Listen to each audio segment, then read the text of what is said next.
Welcome aboard Skylark Outdoors here, and today we've got something special for you. We are going to review the Beneteau Swift Trawler 41 Fly, which we've got right here. And as you walk in the main salon, you can see this thing is outfitted beautifully. The design is beautiful of this. And what you get in this boat is 3 cabins, plus you have a convertible berth on that table that you saw there right in the main salon.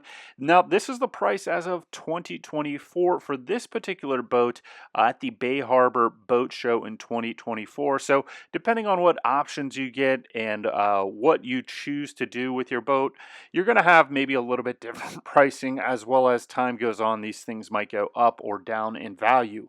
But one thing that I think is really stunning about this is how open this feels in the salon, as well as how many windows you get in this trawler. You get these beautiful windows in the front, you've got beautiful windows on the sides of this, and then in the rear you have that double walk-through door that we walk through into the boat. And you can see it's outfitted beautifully with the controls here. You've got bow thrusters and a stern thruster on this one as well, so it's going to make docking very easy. And then this is outfitted with 2 V8s with 320 horsepower each, so you've got those dual throttle controls. Now here you've got the main forward berth. Once again, I love how much light comes in here, and those portholes will open so you can get some fresh air if you want while you're at the dock. And then here you've got your master head at this main front berth. And once again, I just think the wood is beautiful on this all throughout the boat and how they've thought out this. And now what I like here is you get a separate shower from the head there. So that's a full-size shower, plenty of room. I'm 6'5". I could fit in there and take a nice comfortable shower. So I like that they have that option. Then you get another head off of that suite, so it's not connected to the suite. This would be your guest head where people can go in there and use that. And then you see that one does have a shower inside of the head. So that main master cabin has a little bit more space with both the shower and the head. You've got a berth here. Now this, I believe you convert this to a twin berth if you wanted. I think there's some seat cushions you can put down and make that like a twin berth.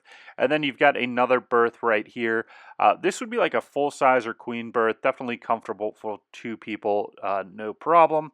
You've got a little storage in there as well. So you've got the 3 cabins down below. And then this table will actually convert to a 4th berth if you want it. And look at this. You can walk right through from the controls around to the front of the boat. So not only does this have a ton of interior space, but it has plenty of exterior space and a beautiful exterior layout to really enjoy the outdoors on this boat. And I think that's one of the most important things with boating. And look how beautiful this water is in northern Michigan. That's probably 30 feet deep, and you can see straight down crystal clear water. So I thought I should take a picture of that. You've got your anchor and windlass up there. You can control that all from inside the boat and or up near the windlass. And this area right here, you could fit probably 6 people pretty easily on that mat, depending how you've got them laid out. You've got some light that comes down through. And once again, look at this. This is what I'm talking about. It's all windows on pretty much both sides of the trawler, so it gives you a really open, airy feeling in this boat, which is something that I love. And then you can walk back here to the aft, and you can see plenty of seating in the aft area to hang out here in the deck space, and then walk in and out of the boat for docking as well as you've got the walkthroughs on both sides, so you've got plenty of space if you need to control lines or anything like that. But what I think is beautiful about this is not only do you have that, but this is the Flybridge model. And you have this beautiful Flybridge, so you can really get up here. You've got a second helm station up here, so you've got everything you can control downstairs up here.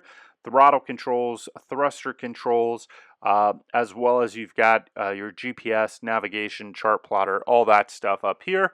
And then you've got some additional space here to lounge and relax, as well as you can convert this sofa with those pillows which way you want that facing, so you could have someone right next to you at the helm on each side, or they can lay out plenty of cup holders as well. I always love Flybridge boats because you just get such a different experience being a little bit higher up off the water. You can see around the marina. You can look down into the crystal clear water, and that's actually another Beneteau, one size smaller than this, with outboards instead of inboards, and just a slightly smaller Flybridge layout and front.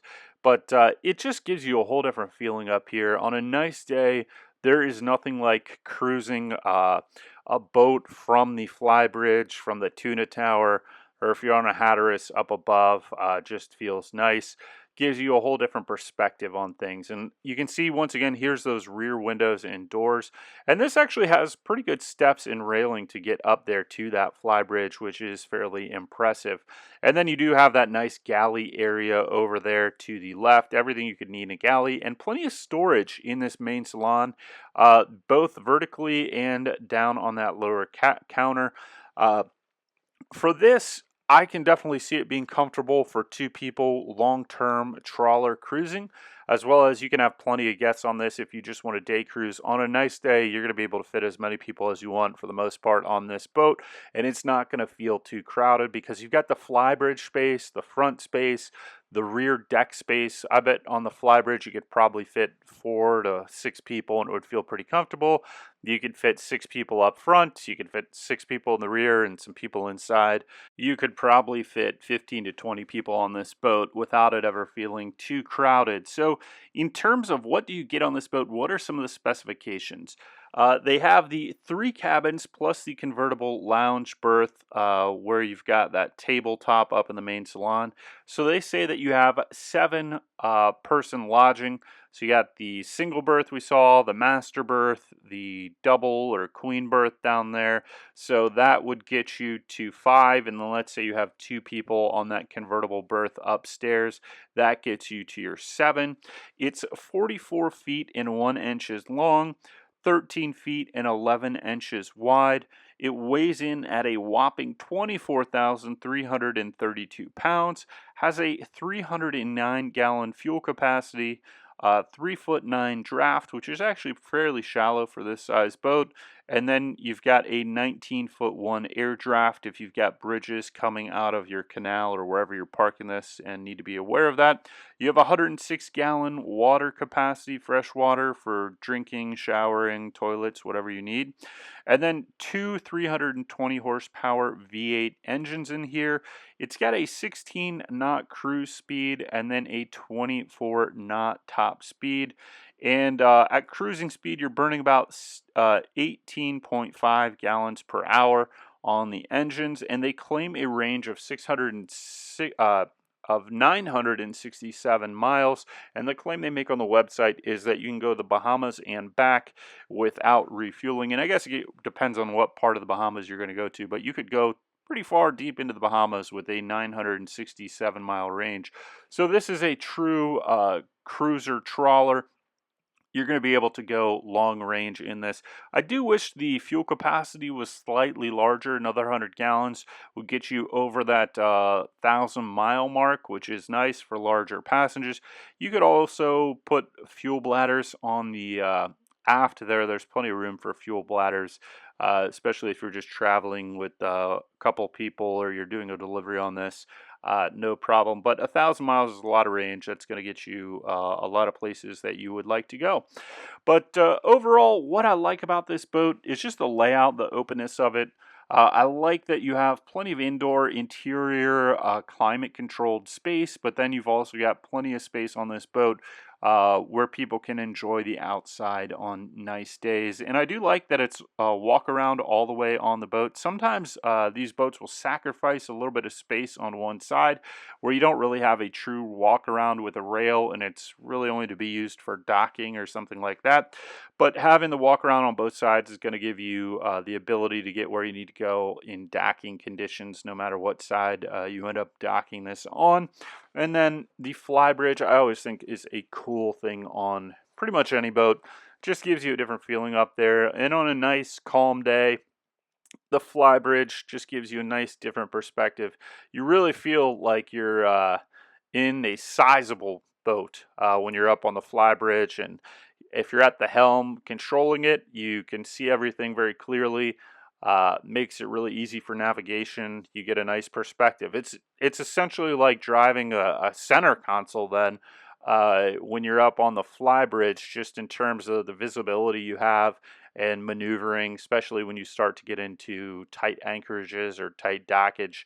Having that Flybridge gives you really good perspective, and is probably what I'd prefer if I was single-handing it. They've actually got some chairs up there on the black back of the Flybridge, so there's even a little bit more room on the back of the Flybridge to hang out. I would probably go with those beanbag chairs that you could kind of toss around the boat. Those things are awesome and pretty fun, rather than the folding chairs, but you could definitely do the folding chairs as well. I just think those beanbag chairs are very relaxing, and there's also a refrigerator cooler thing up here as well. So you've got that, and I believe there's a grill in that rear Flybridge area, so you could grill out and have a nice meal on the Flybridge, which is pretty cool. So thanks for watching this review of the Beneteau Swift Trawler 41 Fly. Hope you enjoyed the tour, and we will see you next time. If you want to support us, click any links below. We will also have links to the beanbag chairs in here, so if you want some of those, you can enjoy those. If you haven't tried them yet, I'm a big fan of those. Just a really comfortable way to add some seating to your boat, and they fit everywhere. And you can either leave them on the boat, or you can throw them in the back of your truck when you're done if you've got a towable boat like a center console, or they're just easy to store. So thanks for watching, and we'll see you next time.